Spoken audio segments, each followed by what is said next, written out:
It's about 11 o'clock at night.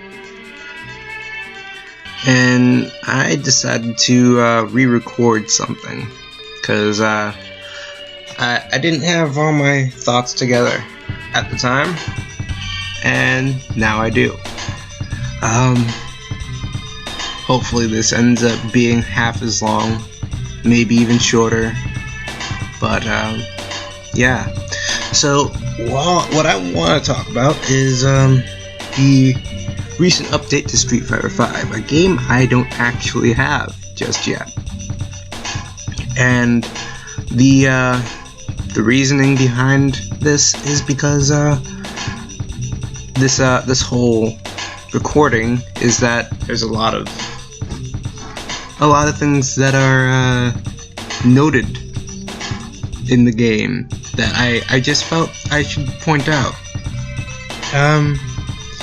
Just story-wise, be wary of various spoilers that may be dropping.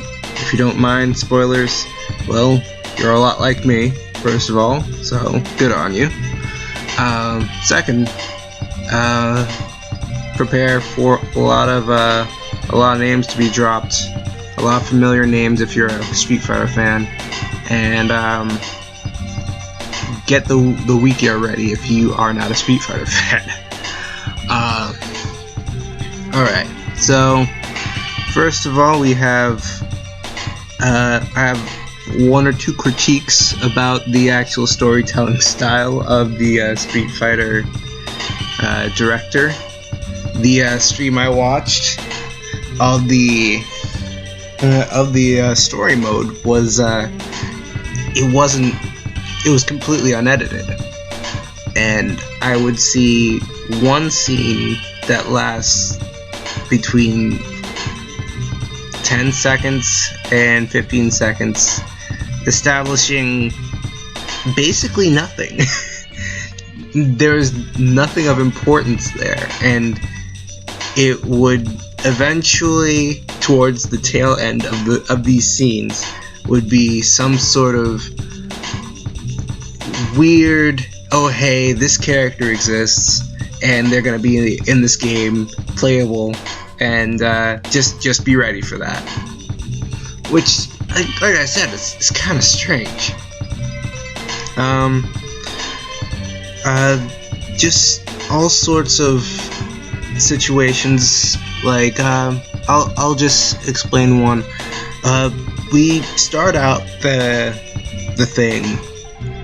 story mode with Nash coming out of some sort of stone tomb after watching the Kali kinda just emerge out of some sort of semi-clear liquid or gel or something. It was weird. It was like alien spit from like the sort of movies, the Alien series movies. Yeah, it was kind of like that. And what I got from that was, oh hey, that's interesting. Yeah, he's some sort of supernatural being. He's here to he emerges whenever there's incredible crisis going on. So there must be something insanely terrifying going on. Something bad is about to go down really quickly.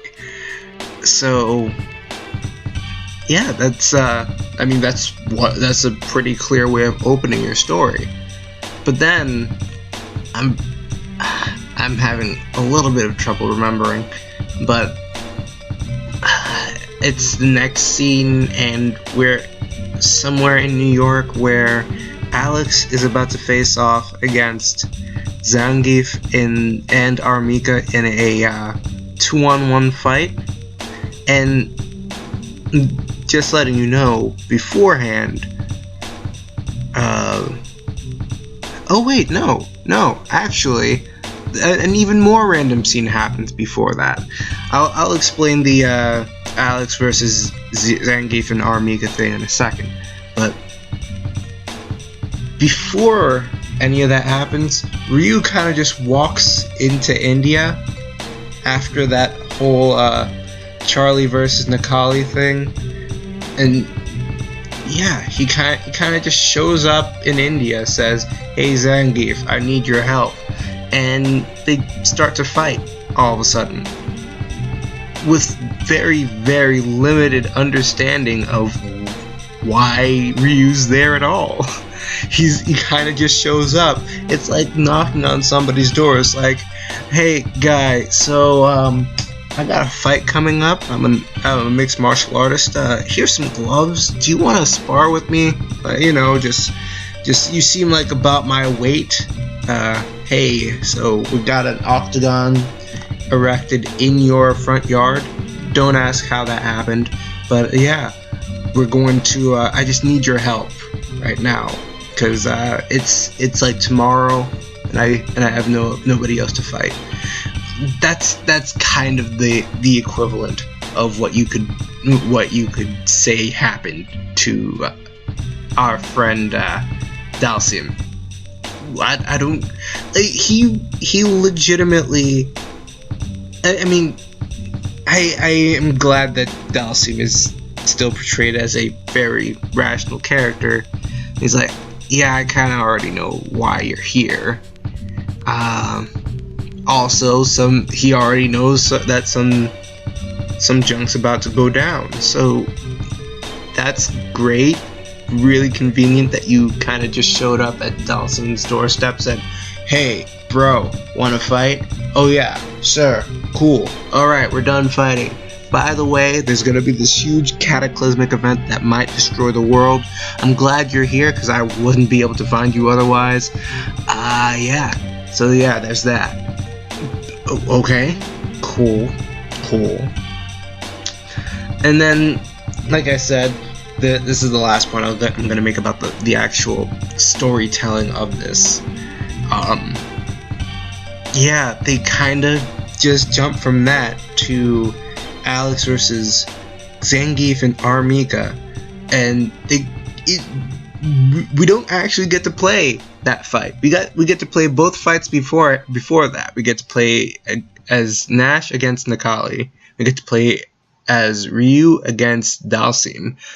But for some strange reason, they just introduce us to these other characters very, very briefly, and then we cut away for a second to the Kanazuki, or the Kanzuki family estate, and we see Karen, we see Ibuki, and we see Birdie. And I'm saying, oh, okay, that was a weird cut. Maybe it was a glitch. I don't know. Didn't seem like a glitch though, because seconds later you see Ibuki looking at the screen like, "Oh, that looks like an interesting fight."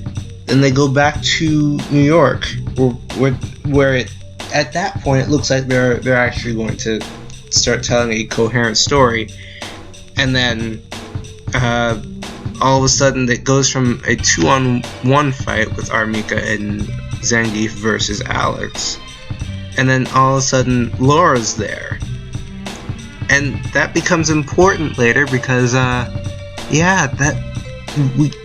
she kind of disappears for an extended period of time. Both Alex and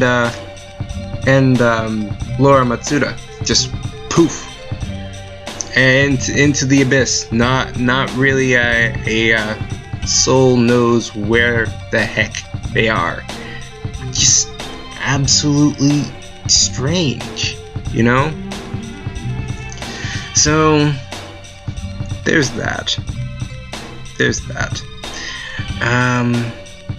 But furthermore, just to further drive the point home, we have another, basically a smash cut to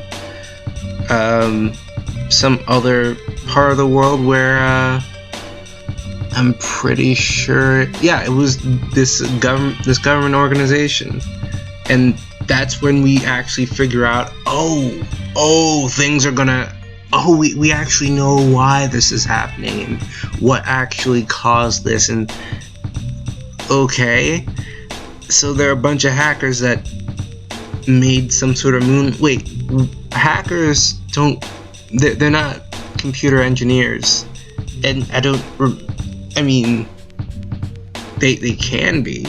I'm not saying they're not, but they can be. But usually, they kind of just specialize in computers, not in building satellites and building all sorts of giant computer operated doomsday devices. I've never heard of that, unless it's just Street Fighter. Yeah, that's your excuse.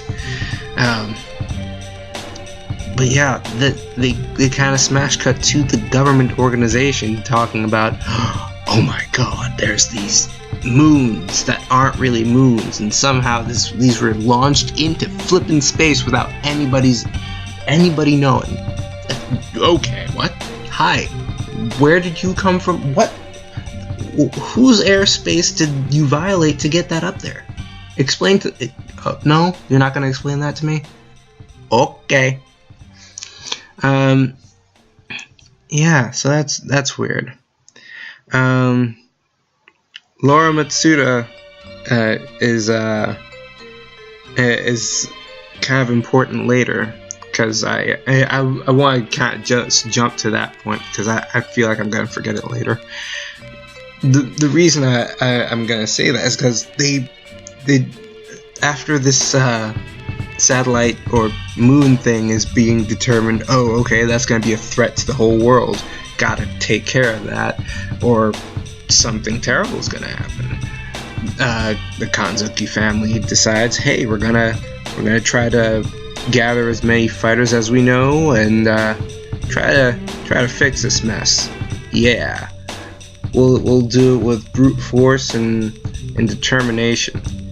And at some point, they decide, hey, yeah, we should go down to Brazil, because there's a really strong fighter down there, apparently, and there's somebody with one of these weird chess pieces that basically just become MacGuffins for people to collect. And yeah, apparently not only do we have that strong fighter down there, but they own one of the MacGuffins. A lot of the strong fighters own these MacGuffins. I'm not sure what really triggered that. That's great, I guess, but honestly, it's also kind of distracting.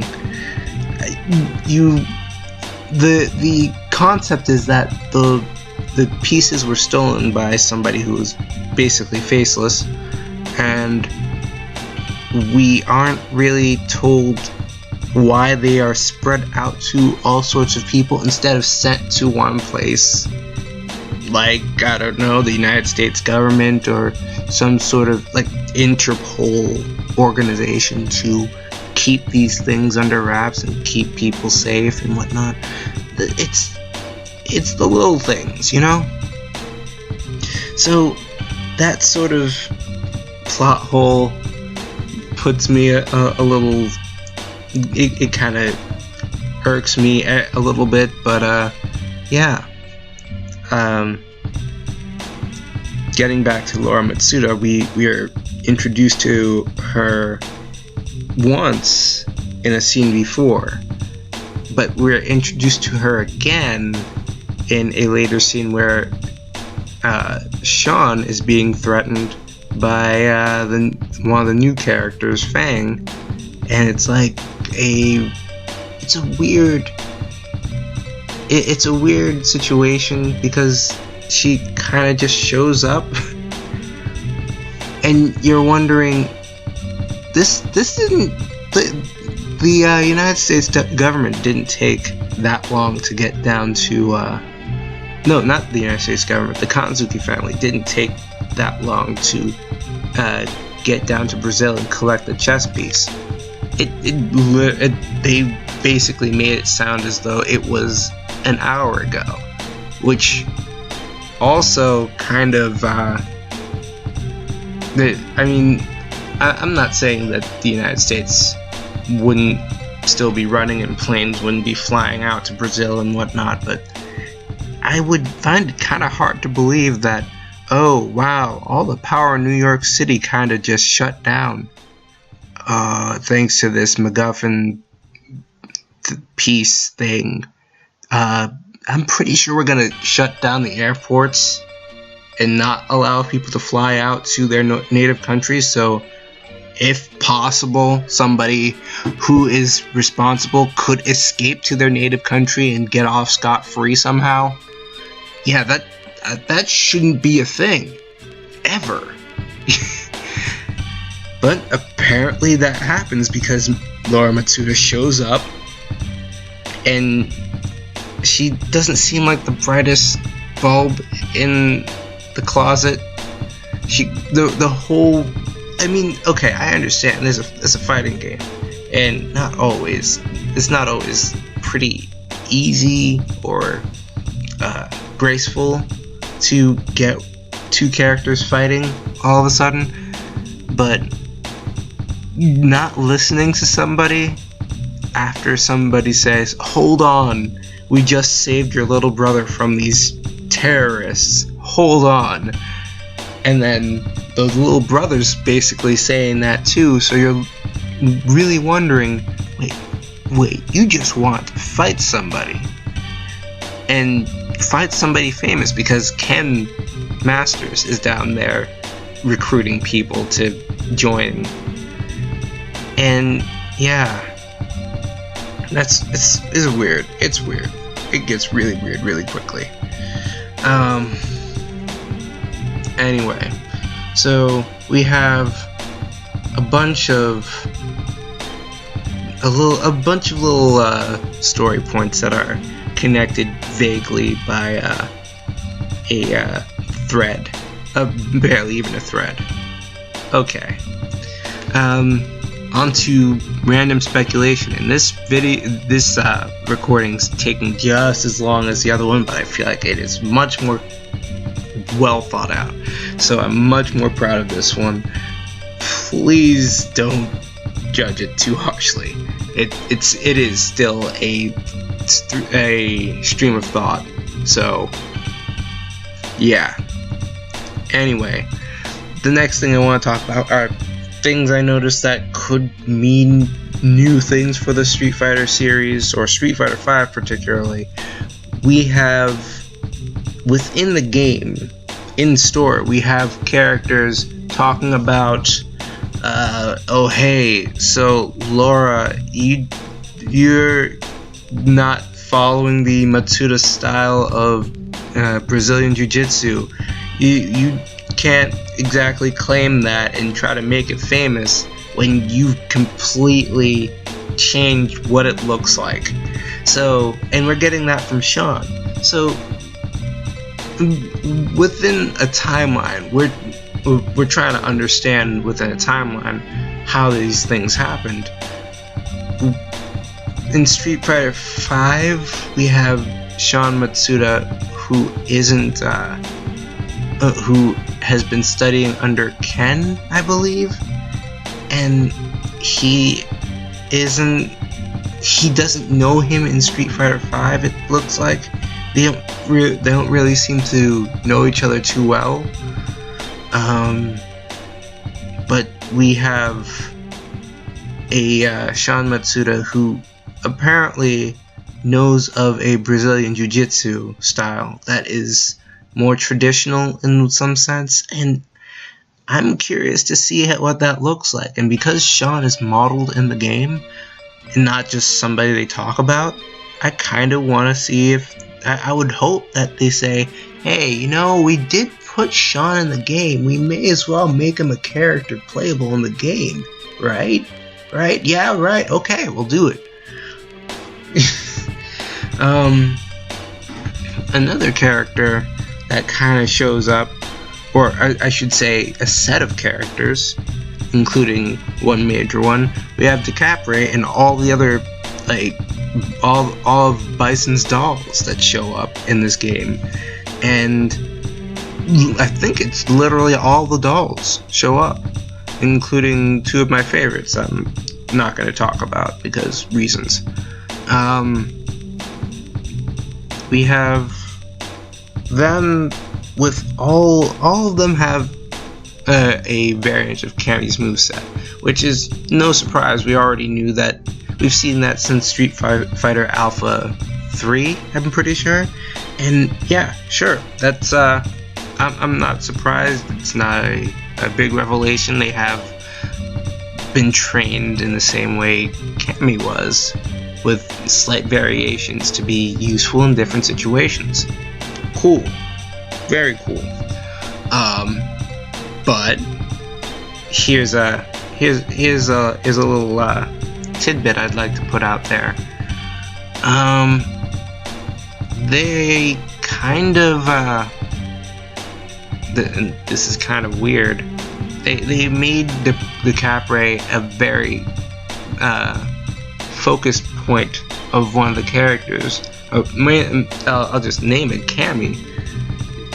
The vast majority of Cammy's story is trying to figure out her relationship with the Capre, and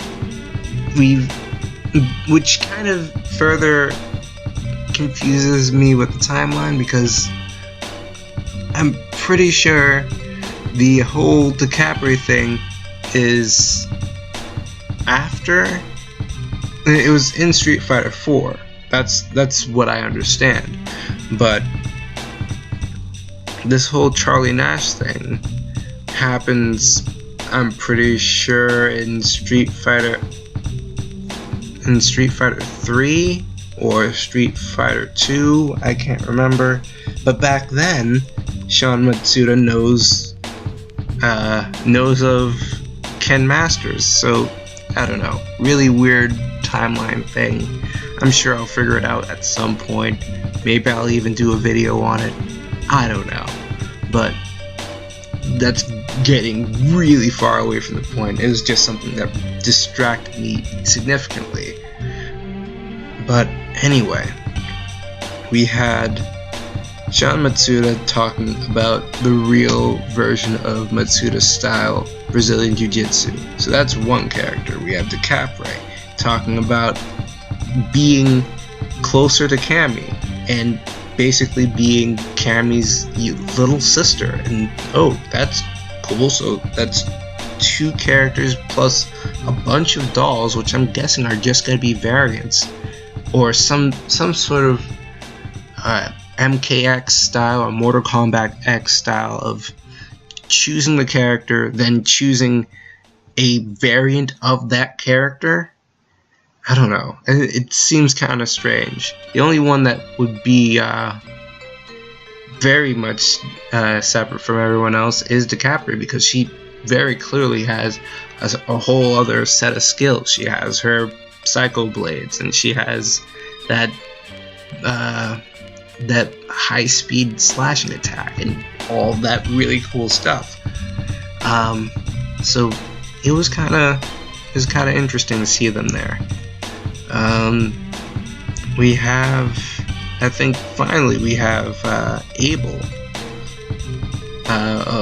from Street Fighter 4, who I enjoyed playing as in Street Fighter 4, and he was an interesting addition, but he adds a whole other plot hole to the story, because alright, dude is walking around in his judo gear with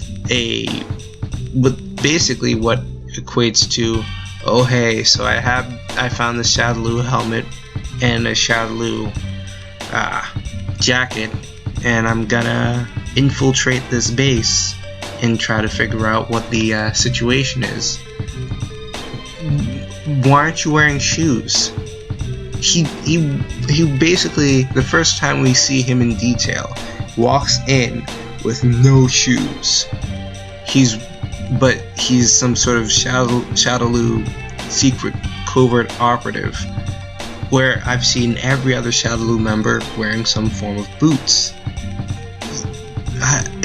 It's a really weird detail to look at, but seriously, I don't think it would really take that much to put boots on the character to keep the story from falling apart a little bit. There's a whole element of this that basically either says Shadaloo is beyond incompetent because they couldn't weed out one guy who looks different from everybody else, or apparently the leadership of the United States, or whoever. I really don't know who Abel is working for exactly. That's not really well explained in the story mode. But he's working undercover for some government organization to capture information about something. Cool. Yeah. I don't get that. No, not at all. But yeah, we have Abel back, and he like I said, he's wearing the judo gear under his Shadaloo clothes. So I'm seeing what essentially is a modeled character, not in the game, and I feel like there should be a possibility of him being in said game. I don't know. It seems like they put way too much detail into something that doesn't necessarily need to be there. I would imagine it does take some effort to model the shin guards for judo instead of just copying and pasting boots that you've already probably done already. You've probably done it in Street Fighter 4. All you need to do is up the poly count if you can. I don't know how modeling or designing works. I just play the games. But it just seems a little strange that you would put that element in and not say, okay, so there's a possibility of further DLC, which is something else I'm about to talk about in the last few minutes of this video. And this is probably the biggest spoiler, because it comes right at the end. First of all, Nash is dead. Again. Cool, I guess. I mean, for the most part, Street Fighter fans, we were pretty hyped when we saw Nash come back. So we kind of had this idea of, oh, he's back. He's gonna stay. He's gonna be, if there's a Street Fighter 6, he's gonna be in Street Fighter 6. Cool. No, he's dead. And apparently he was part of some sort of prophecy that would allow him, or allow the character Urian or somebody, one of the characters. Oh no, it was Gil. Allow Gil, who appears at the end of the story mode, to somehow take over the world or something, or lead the world into a better place, or some really weird thing like that. I don't know. It was beyond strange seeing Gil at the end of the game, and it's basically hinting at, oh hey, we still have more story to tell. Okay, so are you telling me that you're going to do Street Fighter 6 like next year or something, or within the next 2 years? I mean, next 2 years would make sense, but even so, that's a pretty quick drop. You drop Street Fighter 5 and next year on to 6. It's either that, or we're going to see this new model of designing games in action, where you release a base level of the game and you add pieces that you weren't completely done with as free DLC, like Capcom's doing. They were done with the story mode, or were done with the English dub of the story mode, or whatever. They released it later and said, alright, we'll hopefully get the next one done on time. I don't know. We have a lot of possibilities with Gil showing up here. I mean, we already saw Yuri, and we already saw that he would be in this game, and you actually get to play him in the story. So yeah, there's a lot to unpack there, and I really hope Capcom does something interesting with this. But anyway, I think this video's gone on, or this recording's gone on long enough. Feels like I got my ideas more succinctly out there, and I hope that you enjoyed this little rant about Street Fighter V. I'm pretty sure I missed a lot of things that were in there that are probably really important to the story, and I just didn't touch upon them, you know. So yeah, that's a thing. That's something I want to talk about with people. If you want to talk about Street Fighter V or any fighting game really, leave a comment down below, and or go to the Gaming Pigeon website, where we have all sorts of other, I guess you could call them editorials. This isn't really an editorial, this is more of a rant. I feel like the editorials, I mean, you could probably ask Jen or Jenna about what the editorials are going to be more like. I feel like it's going to be more of a commentary on the actual industry, or the state of the gaming journalism world, or something, you know, not some long drawn out rambling speech about Street Fighter V, or the possibility of characters that aren't in the game that might be later. Didn't even really touch on the Karen Kanzuki's ninjas that showed up in the background of the story.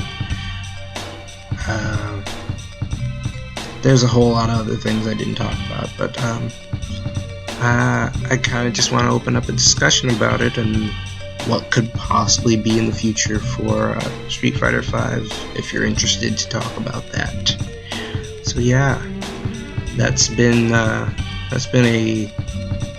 rant, or a commentary on Street Fighter V that really has gone on much longer than I actually planned it to. And yeah, part of that could be just that I'm really